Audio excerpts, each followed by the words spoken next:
लाडकी बहीण योजनेच्या लाभार्थ्यांचे पैसे कापून घेऊ नका अशी तंबी राज्याचे मुख्यमंत्री एकनाथ शिंदे यांनी बँकांना दिली आहे। अनेक लाभार्थ्यांचे पैसे कापून घेतल्याच्या माहितीनंतर मुख्यमंत्र्यांनी संताप व्यक्त केलाय।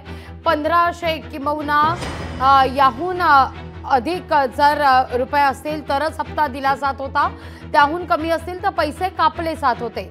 मात्र हा हप्ता जो आहे तो मात्र महिलांच्या संसारासाठी दिलेला आहे असं देखील मुख्यमंत्री म्हणतात।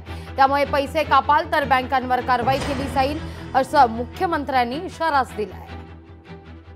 या माझ्या बहिणींना दिलेले पैसे काय अकाउंट खात्यामध्ये पैसे जमा झाल्यानंतर काही कापून घ्यायला लागले, त्या बँकांना माझ्या सूचना आहेत। माझ्या बहिणींचे मुख्यमंत्री लाडकी बहीण योजनेतले पैसे जर काढले तर तुमच्यावर कठोर कारवाई केली जाईल, या बँकांना देखील मी सांगू इच्छितो।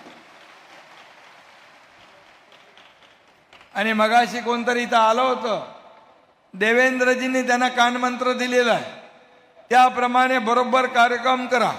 कारण शेवटी आम्ही दिलेले पैसे तुम्हाला कापून घेण्यासाठी नाहीत, हे तिथं कच्च्या बच्चांना त्यांचा संसार चालवण्यासाठी एक थोडीशी आर्थिक मदत केलेली आहे। त्यामुळे बँकाने देखील यापासून बिलकुल कुठल्याही प्रकारची कारवाई पैसे कापून घेण्याची करता कामा नये। लोकशाही मराठी ऐका, पहा, जागरूक रहा।